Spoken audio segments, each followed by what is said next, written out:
Dalam nama Bapa, Putra, dan Roh Kudus. Amin. Maria diberi kabar gembira oleh malaikat Gabriel. Salam Maria, penuh rahmat, Tuhan sertamu. Terpujilah engkau di antara wanita, dan terpujilah buah tubuhmu Yesus. Santa Maria, sekarang dan waktu kami mati. Amin. Aku ini hamba Tuhan, terjadilah padaku menurut perkataan. Salam Maria, penuh rahmat, Tuhan sertamu. Terpujilah engkau di antara wanita, dan terpujilah buah tubuhmu Yesus. Santa Maria, Bunda Allah, doakanlah kami yang berdosa sekarang dan waktu kami mati. Sabda sudah menjadi daging dan tinggal di antara kita. Satu malam penuh rahmat Tuhan sertamu. Terpujilah engkau di antara wanita, dan terpujilah buah tubuhmu. Santa Maria, Bunda Allah, doakanlah kami yang berdosa ini sekarang dan waktu kami mati. Doakanlah kami ya Santa Bunda Allah, supaya kami dapat menikmati janji Kristus. Ya Allah, karena kabar malaikat, kami mengetahui bahwa Yesus Kristus Putramu menjadi manusia. Curahkanlah rahmat-Mu ke dalam hati kami, supaya karena sengsara dan salibnya, kami dibawa kepada kebangkitan yang mulia, sebab Dialah Tuhan dan Pengantara kami. Amin. Selamat pagi Bapa, terima kasih, puji dan syukur kami haturkan kepadamu atas kasih yang telah Kau berikan kepada kami. Sehingga kami boleh bersekutu pada saat ini melalui Zoom di acara Perekat.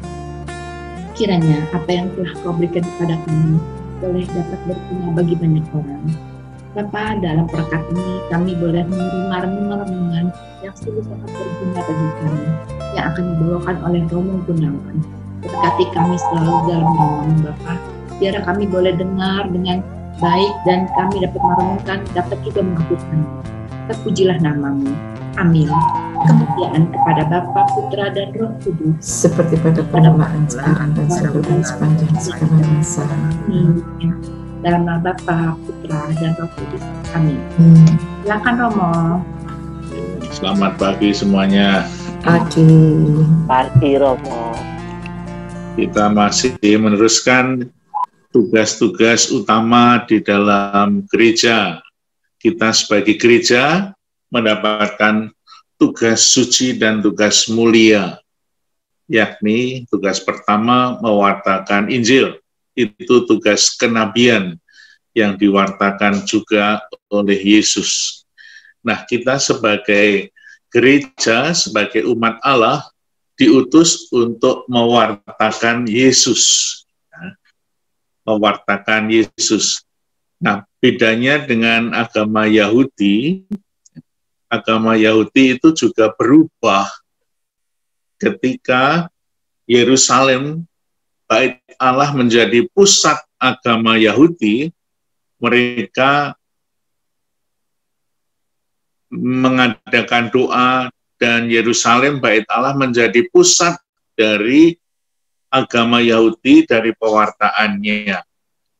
Ketika tempat ibadat yang menjadi pusat agama Yahudi itu hilang, habis, dibakar di rata tanah zaman Titus, Panglima Roma, akhirnya berubah.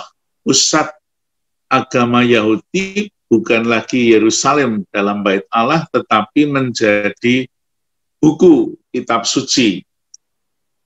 Karena apa? Karena setelah Yerusalem habis riwayatnya, dan orang-orang Saduki sebagai imam agung dan imam-imam yang lain itu juga selesai riwayatnya tahun 70, maka yang tersisa adalah satu-satunya penguasa agama Yahudi adalah orang Farisi, karena orang Saduki sudah tidak ada.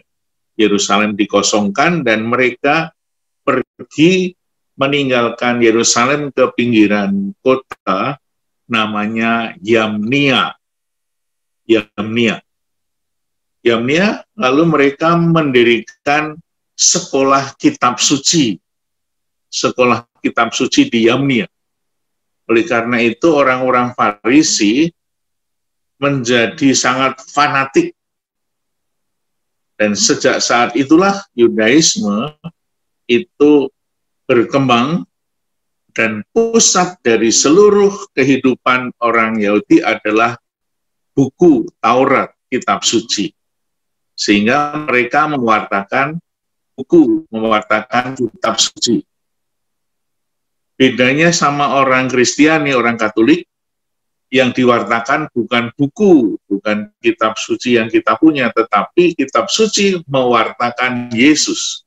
Dan itulah Yesus yang harus kita wartakan ke seluruh dunia.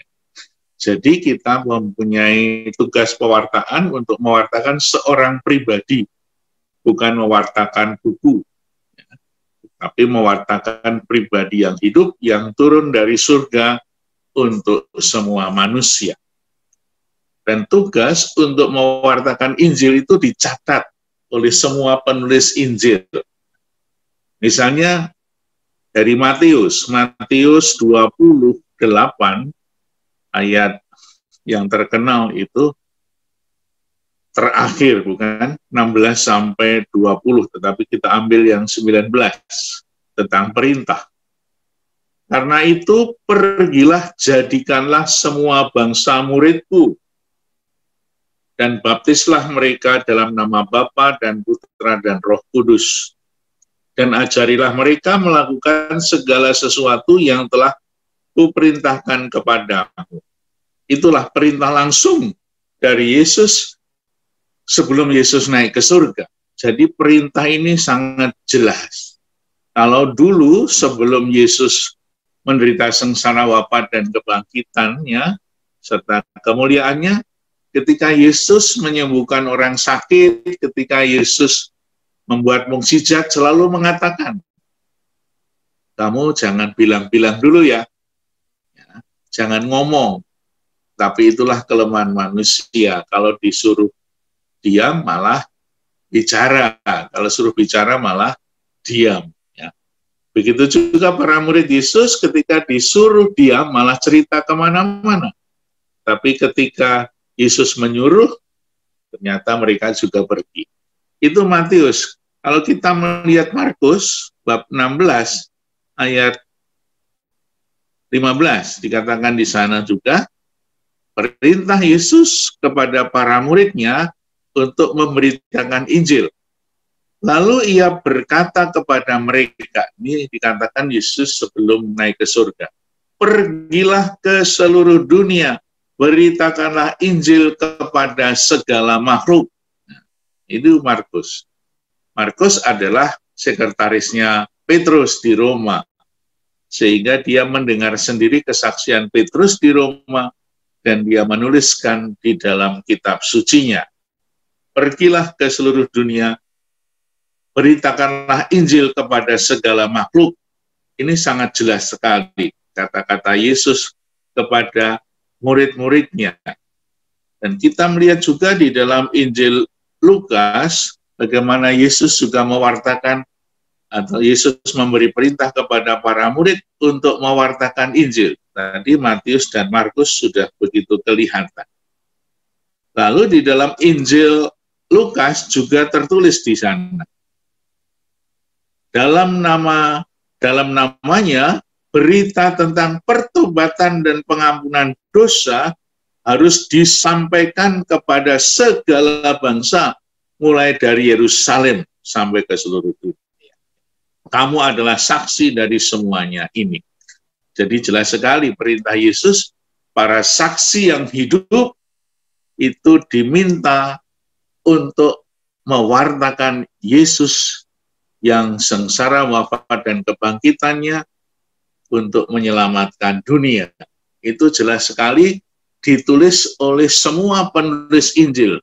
Dan kalau kita melihat Yohanes bab 21 ayat 19 dan seterusnya, 15 sampai 19, di sana perintah diberikan langsung oleh Yesus kepada Petrus dan murid-muridnya.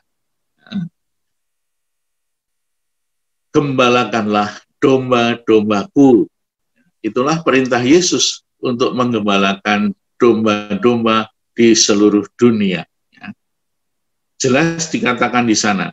Sehingga pewartaan Yesus itu bukan hanya untuk orang-orang Yerusalem, tetapi untuk manusia seluruh dunia, termasuk untuk komunitas perekat ini. Kita mewartakan Injil, mendapatkan tugas untuk menjadi saksi Kristus. Lalu sejak saat itulah gereja tumbuh dan berkembang kemana-mana. Kita sudah melihat bagaimana waktu itu 12 rasul satu persatu kita coba cari perutusannya. Mereka rela mati untuk Yesus, mereka rela disalib untuk Yesus, luar biasa. Nah, kita pun sekarang ikut ambil bagian di dalam tugas kenabian Yesus, yakni tugas pewartaan suci. Mungkin kita tidak pernah akan disalib, tetapi memberikan kesaksian nyata. Nah, oleh karena itu, gereja yang bermula dari Yerusalem itu tidak hanya diwartakan di sekitar Yerusalem, tetapi gereja itu mempunyai sifat misioner juga. Ya. Misioner. Kalau dalam bahasa saudara kita Muslim, berdakwah. Ya. Jadi agama Muslim, agama Kristen, itu agama yang misioner. Tidak seperti agama Yahudi, itu hanya untuk kalangan mereka. Ya. Mereka punya pemahaman agama dan bangsa. Maka orang-orang Yahudi tidak mewartakan Injil kemana-mana, bukan? Kita tidak pernah melihat sinagoga di Indonesia, bukan? Mungkin di Surabaya ada sinagoga kecil, di Amerika juga ada. Tetapi mereka memang tidak mempunyai sifat misioner di dalam pewartaan kitab Taurat.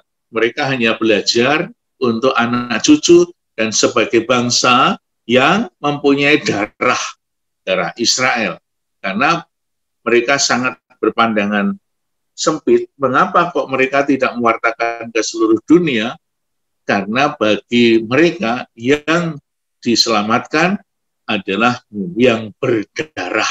Yang berdarah Abraham, Ishak, dan Yakub, bapak bangsa itu. Sehingga orang lain itu ya dianggap sebagai orang kafir. Kata kafir itu sebetulnya berasal dari Israel. Sebetulnya kalau kita melihat dari kata, ada seorang profesor doktor Muslim itu mengatakan tidak setuju mengatakan orang Kristen itu kafir. Tapi kata kafir itu katanya berasal dari bahasa Inggris cover, menutup. Orang yang menutup pada kebenaran, orang yang menutup kepada kejujuran, orang yang menutup kepada cinta yang sejati itu orang kafir. Maka orang-orang yang korupsi besar-besaran itu menutup kejujuran, menutup tentang kasih, itu disebut orang kafir. Jadi orang kafir bukan berarti orang yang bukan orang Yahudi, tetapi orang yang menutupi kebenaran itu adalah orang kafir, artinya cover, bahasa Inggrisnya itu. Yang menutup pada kebenaran ilahi, itulah orang kafir. Lalu kata itu kemudian disalahgunakan atau disalahartikan seperti orang Yahudi. Orang yang bukan orang Yahudi, orang yang bukan kelompok mereka adalah orang kafir. Nah, dengan perintah Yesus yang luar biasa, punya kuasa dan mengandung satu kewibawaan ilahi, para murid mau tidak mau, mereka percaya dan mempunyai keharusan di dalam dirinya untuk mewartakan Injil. Sampai kemana? Mengapa pusatnya bukan di Yerusalem, tetapi sekarang umat Katolik pusatnya di Roma. Nah, sejak zaman dulu sebelum Yesus lahir, itu perdagangan di sekitar Timur Tengah sampai ke Roma, Eropa itu sudah ramai sekali. sudah ramai bukan main. Ya. Maka disebut jalan di pinggir laut. Gitu. Kalau kita pergi ke Israel, kita pernah melihat ada satu peninggalan yang disebut patok-patok atau apa tuh namanya kilometer-kilometer itu ya, di Kapernaum itu masih ada. Sehingga di situ sebetulnya perdagangan atau lalu lalang orang dari utara ke selatan melalui Yerusalem itu sangat ramai. Kalau kita melihat perjalanan atau jalan yang di pinggir laut sekitar Yerusalem itu disebut Via Maris, ya, jalan laut. Dan dalam Perjanjian Lama sangat terkenal sekali bagaimana perjalanan orang-orang dan penguasa-penguasa yang ada di sekitar Timur Tengah, dari Yunani ke Mesir harus lewat Yerusalem, dari Syria, dari Babilonia, dari Ninive, Asyur, kemudian di bawah ada Idumea, itu sebetulnya sudah ramai sekali. Kalau kita melihat dalam Injil Matius, bab 27 dikatakan di sana, Yesus itu disalib di tengah kota, di Yerusalem, di Golgota. Sehingga di situ juga banyak orang yang lalu lalang. Dikatakan di sana, yang melihat Yesus itu bukan hanya para orang-orang Saduki atau para pemuka agama Yahudi, tetapi juga orang-orang yang lewat. Dikatakan di sana, orang-orang lewat pun ikut mengolok-olok Yesus. Sehingga orang lewat itu mungkin orang-orang yang berdagang, orang yang lalu lalang dari utara sampai selatan. Sehingga peristiwa sengsara, wafat, dan kebangkitan Yesus itu tidak hanya dinikmati oleh orang-orang Yerusalem, tetapi berita itu dibawa oleh orang-orang yang lewat menuju ke tempat-tempat di mana mereka entah berdagang, entah mereka kunjungan, tetapi jalan itu sudah sangat ramai. Kita lihat tahun 333 yang sangat terkenal itu 333, itu Alexander Agung, itu dari Makedonia, itu menjajah hampir ke seluruh daratan Timur Tengah. Ya, mau menundukkan Yerusalem dengan membawa budaya Helenistis atau budaya Yunani. Tapi sayang dia mati muda sehingga diteruskan oleh 3 panglimanya. Dan disitulah terjadi sebuah interaksi yang sangat kuat, peperangan dan juga lalu lalang luar biasa. Dan kemungkinan besar berita tentang Yesus yang mengajar, yang mewartakan Injil dan juga wafat, sengsara, wafat, dan kebangkitannya itu dibawa oleh orang-orang itu kemana-mana, ke seluruh dunia. Oleh karena itu sebelum Petrus itu pergi ke Roma untuk mewartakan Injil, kita masih waktu itu sudah melihat, itu berita tentang sengsara, wafat, dan kebangkitan Yesus yang dipercaya sebagai juru selamat, itu sudah menyebar sampai ke Roma. Nah, kita tahu bahwa waktu itu Paulus menulis surat ketika, kalau nggak salah, ketika di Korintus atau di Efesus, itu menulis surat kepada umat Kristiani yang sudah ada di Roma, yang percaya kepada Yesus.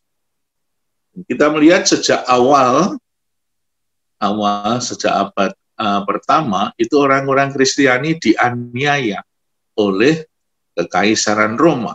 Dengan demikian, warta tentang kebangkitan Yesus itu sudah diimani oleh umat Kristiani yang berkembang di Roma. Lalu Petrus ikut mewartakan Injil di Roma, nanti bersama Paulus. Dan disitulah umat Kristiani berkembang di bawah penganiayaan dan kekuasaan Kekaisaran Roma. Selain itu, berita tentang Yesus yang sengsara, wafat, dan kebangkitan juga pergi atau berkembang ke utara. Kita lihat Kisah Rasul bab 11 itu di sana Barnabas, seorang yang menjadi pemimpin agama Kristiani di tengah-tengah orang-orang Yunani, lalu nanti ceritanya dengan Paulus mereka mewartakan Injil ke utara dan mereka menjadikan gereja pertama di Antiokhia. Jadi gereja pertama itu bukan di Yerusalem tetapi di Antiokhia. Dan mereka menyebut dirinya sebagai Kristen. Kita lihat dalam Kisah Rasul bab 11 ayat 26. Di sana dikatakan di Antiokhia orang-orang atau murid-murid pertama itu disebut Kristen. Bab 11, Kisah 11 ayat 26. Ya, di sana dikatakan seperti ini. Mereka tinggal bersama-sama dengan jemaat itu 1 tahun lamanya sambil mengajar banyak orang. Di Antiokhia murid-murid itu untuk pertama kalinya disebut Kristen. Artinya pengikut Kristus. Jadi umat Kristiani itu sudah tersebar kemana-mana dari utara sampai selatan, dari seluruh Timur Tengah dan dunia. Dan mereka menamakan diri Kristen, pengikut Kristus. Nah, nama Kristen itu kemudian kita pakai sebagai pengikut Kristus umat di seluruh dunia. Nah, sekarang ini istilah itu menjadi bias. Ya. Ada yang disebut Kristen Katolik, kemudian Kristen Protestan, karena ada perpecahan dalam gereja. Nah, di Yerusalem sendiri pasti juga ada gereja, tetapi gereja yang terancam juga. Oleh karena itu, gereja Katolik yang terancam bukan sebagai gedung, tetapi sebagai umat Allah. Di Yerusalem, umat Kristiani terancam oleh apa?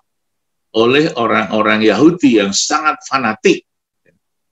Fanatisme orang-orang Yahudi, khususnya orang Farisi, itu tergambar secara jelas ketika ada kecaman luar biasa dalam Injil Matius bab 23, itu hampir seluruhnya itu menjadi sebuah sabda celaka bagi orang-orang yang munafik. Itulah orang-orang Farisi yang pada waktu itu membangun sebuah sekolah kitab suci. Jadi bedanya antara orang Yahudi sama orang Kristiani adalah yang diwartakan Yahudi adalah buku, ya, agama buku.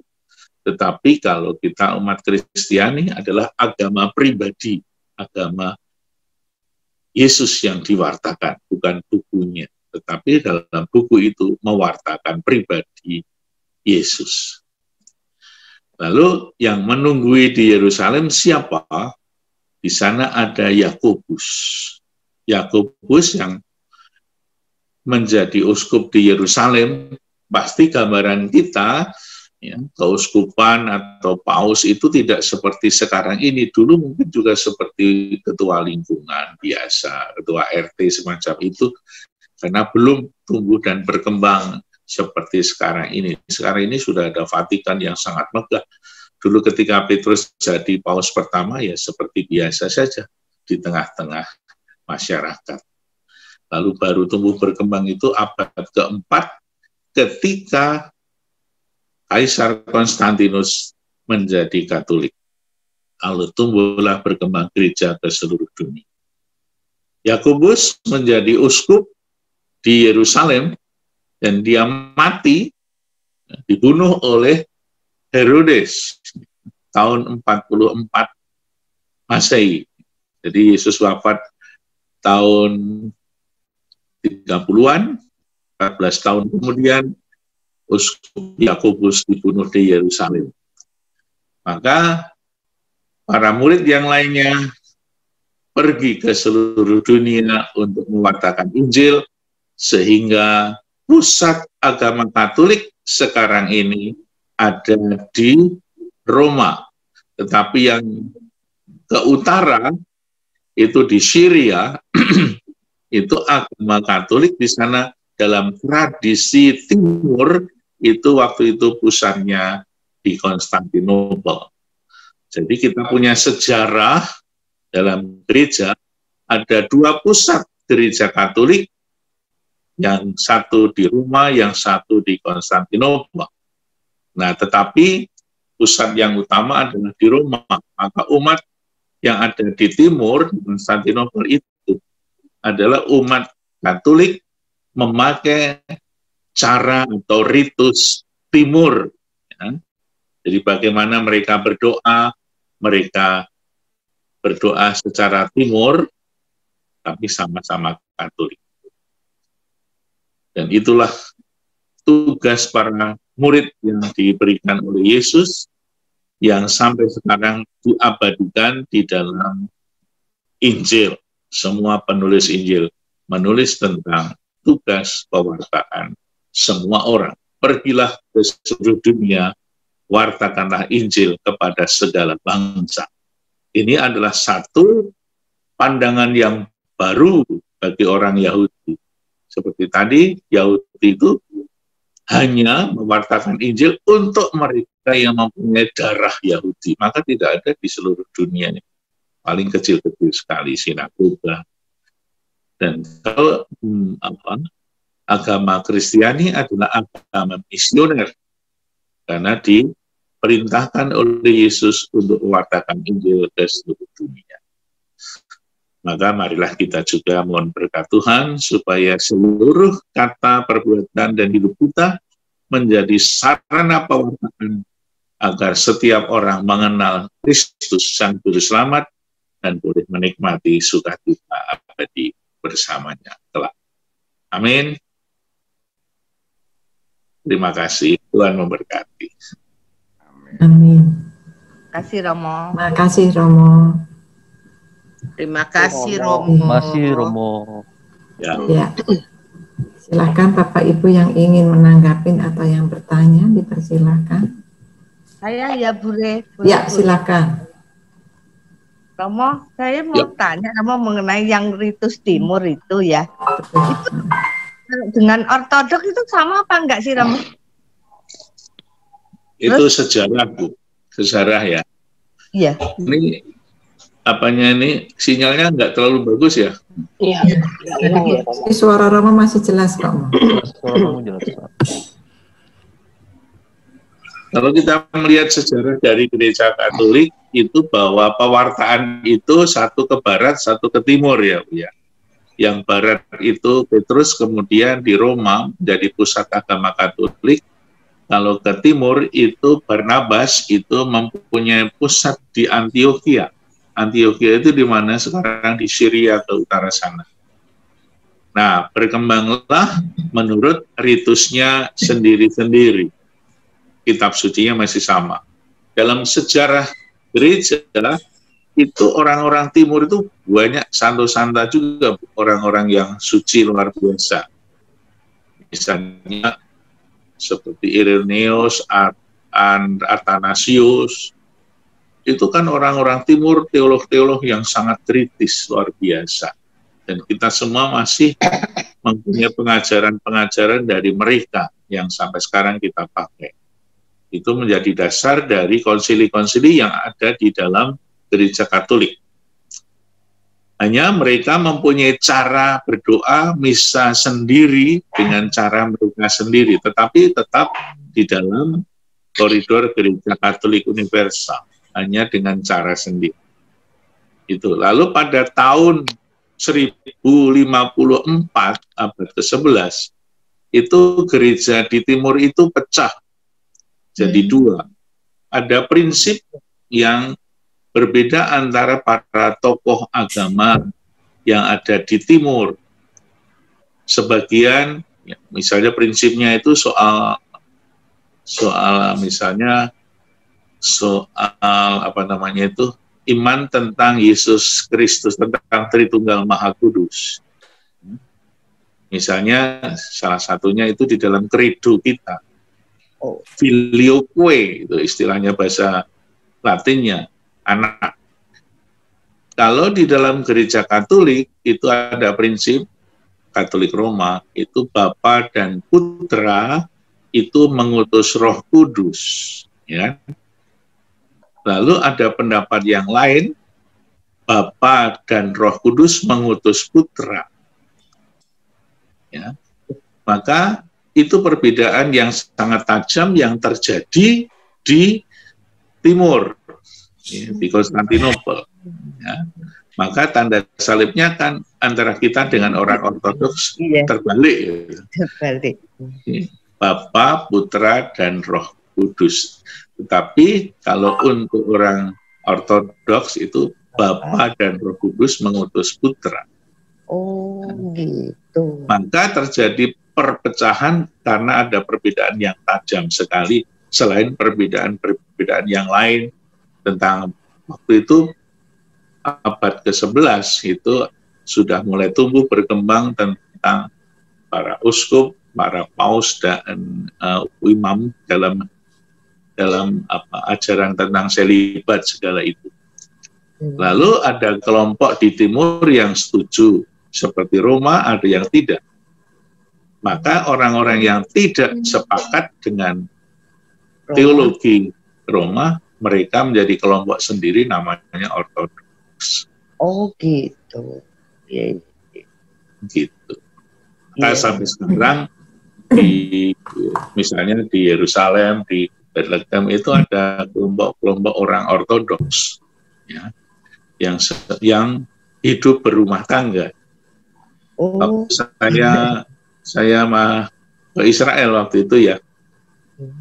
Kita sebelum sampai di Bethlehem itu kita mampir mencari guide untuk menjelaskan tentang Bethlehem dan sekitarnya. Kita mampir sebentar ya Romo untuk cari guide. Oh ya, terus ada guide-nya di situ di Hamper, dia cerita, saya ini anaknya Romo, anaknya pastor, orang Ortodoks ya. Jadi pastor di sana, pastor Ortodoks itu berkeluar seperti itu. Itu Bu Endang. Iya Romo. Terus saya pernah dengar ada istilah tahta Santo Paulus apa Santo Petrus dengan tahta Santo Andreas itu apa sih Romo? Kok pernah ada istilah gitu? Apa ya itu? Ya? Pimpinan gereja itu tahta Santo Petrus. Kalau misalnya pausnya mati itu istilahnya bahasa Latin sede vacante. Ya, itu istilahnya tahta, sede itu tahta kursi sebetulnya, sedes.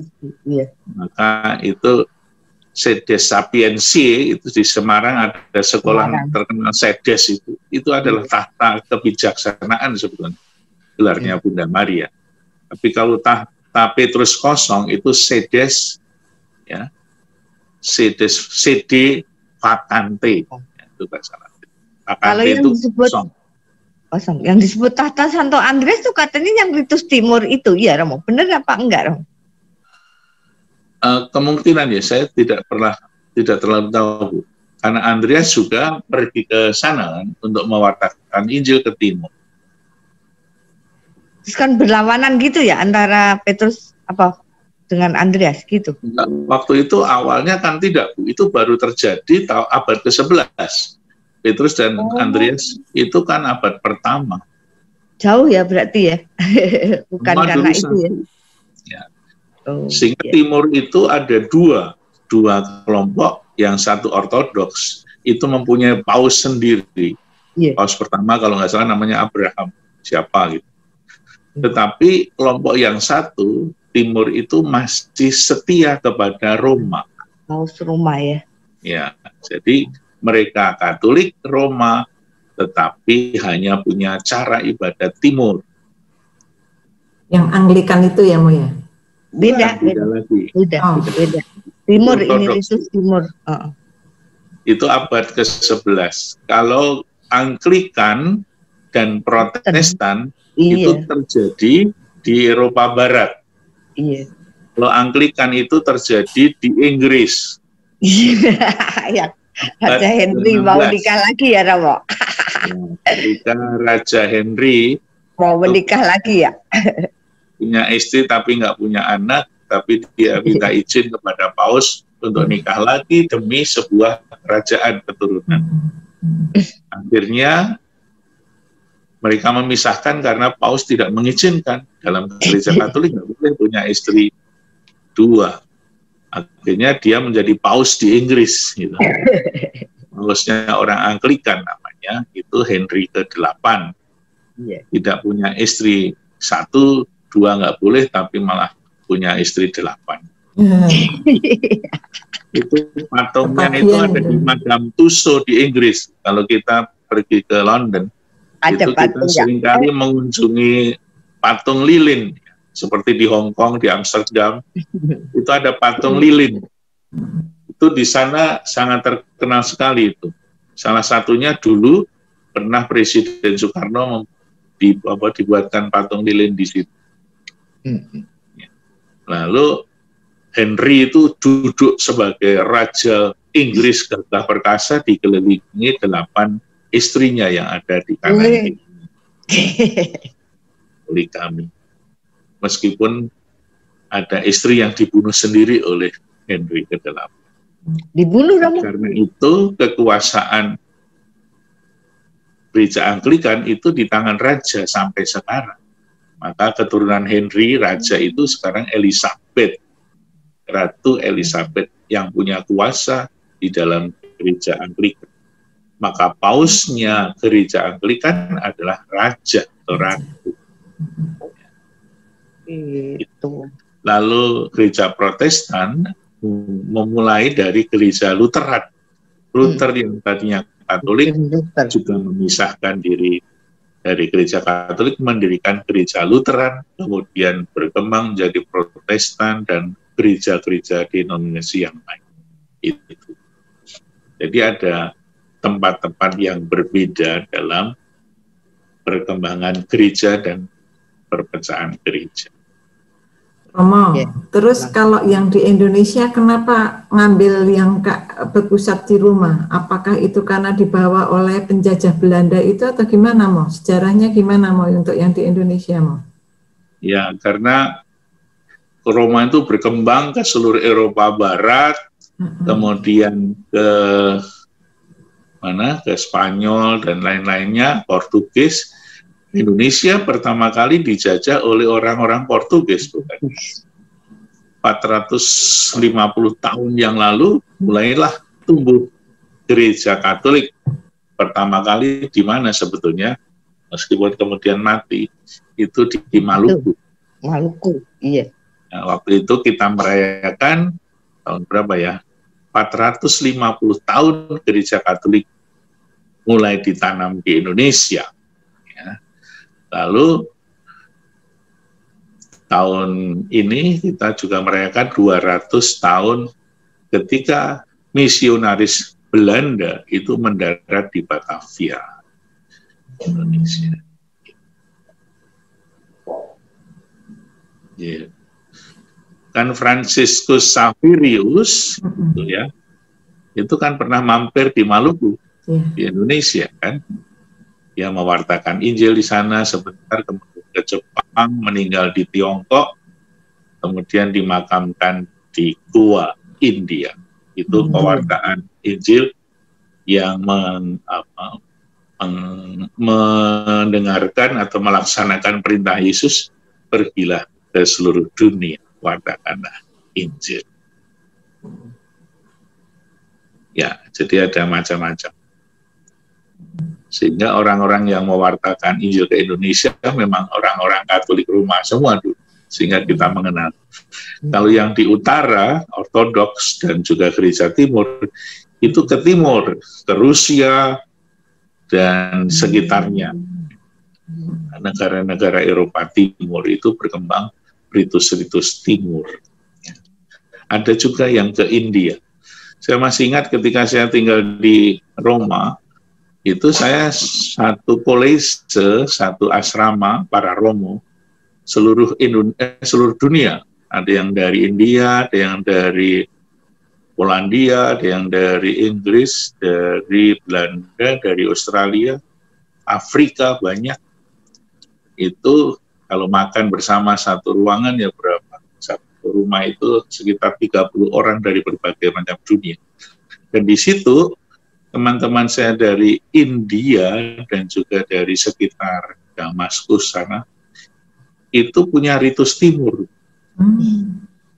Jadi kalau kita misa komunitas itu memakai ritus barat. Jadi romo-romo yang di timur itu ikut misa bersama kita dan mimpin misa juga giliran. Giliran mimpin misa setiap seminggu sekali itu digilir, semua mendapat giliran mimpin misa. Lalu ketika komunitas bersama-sama satu rumah itu pakai ritus barat. Tapi ketika mereka misa sendiri dengan teman-teman timur, mereka pakai ritus timur sendiri. Misalnya ada 5-4 orang yang ada di sana, mereka memakai ritus timur. Begitu kira-kira. Kalau mau, apakah perbedaannya hanya soal Tritunggal Maha Kudus itu saja atau ada yang lain, Mo? Pasti ada yang lain-lainnya. Nah, prinsip-prinsip yang lain yang kemudian hanya diimani oleh orang ortodoks. Tapi orang yang ritus timur yang setia kepada Roma itu ajarannya Roma semua. Sama dengan itu. Hanya cara seperti misalnya kalau kita pergi ke Ganjuran gitu. Itu kan kita misa pakai bahasa Jawa, pakai ritus Keraton Jogja gitu. Misalnya kalau di keraton itu kan ada rebutan tumpeng yang gede itu pada acara grebek, ngalap berkah katanya. Lalu budaya Jawa di keraton itu diambil dalam misa bahasa Jawa di Ganjuran. Kalau kita setiap tanggal 28 Juni pesta Hati Kudus Yesus, itu zaman Romo Utomo almarhum itu mengadakan prosesi gunungan, ya. Gunungan isinya nasi dan lain-lainnya, itu habis misa jadi rebutan. Itu tradisi Jawa kan rebutan ngalap. Nah, seperti rebutan apem di Jatinom misalnya, Klaten, itu tiap sapar itu namanya saparan ya, itu bulan Jawa. Itu nyebar apem ya, apem disebar untuk rebutan luar biasa. Ribuan apem disebar lalu orang nangkep apem itu. Nah itu tradisi-tradisi yang ada di Jawa. Itu seperti ritus di dalam budaya timur, seringkali ada budaya-budaya yang kemudian diadopsi sebagai sarana untuk perayaan Ikarsi dan pengajaran. Tapi teolog-teolog kita itu juga banyak yang dari timur yang sekarang masih ajarannya kita pakai. Tapi ritus timur berkembangnya nggak kayak ritus Roma ya, Romo ya, nggak kayak Katolik Roma ya? Ya karena Eropa Barat dibawa oleh Eropa Barat itu banyak penjajah-penjajah yang pergi keliaran kemana-mana membawa berita itu. Jadi lebih berkembang ya? Kita rasakan di sini. Kalau kita pergi di Konstantinopel juga beda lagi. Gitu ya? Iya. Iya Romo, terima kasih Romo. Okay. Mungkin itu juga kali ya. Dulu waktu saya kecil tuh kalau ditanya gitu agamanya Katoliknya Katolik apa? Oh Katolik Roma. Apa itu mau yang dibilang beda itu? Iya, karena ada Katolik Roma, ada Katolik Ortodoks, ada Katolik di Timur, ya. Itu waktu itu, kamu Katolik mana? Saya Katolik Ortodoks, saya Katolik Timur, saya Katolik Roma. Tradisinya beda. Tapi sekarang kayaknya kalau orang bilang Katolik, semuanya Katolik Roma kali ya, Boy? Atau masih ada yang lain? Di Indonesia memang nggak ada. Katolik Timur itu hampir nggak ada di sini. Karena Indonesia berkembangnya dari Eropa, sehingga Katolik itu ya diperkenalkan kepada kita Katolik Roma. Pimpinan kita adalah pimpinan di Roma. Paus kita di sana. Baik, Romo, Bapak Ibu, ini waktunya udah 6.45. Menarik banget pagi ini, ada banyak pertanyaan, kayaknya mungkin bisa dilanjutkan besok hari Senin lagi ya, antara perbedaan dua gereja ini, karena pasti banyak teman-teman lain yang ingin bertanya juga ke Romo, cuma nggak kebagian waktu ya. Kita lanjutkan besok hari minggu depan. Silahkan Bu Wiwi, kita tutup.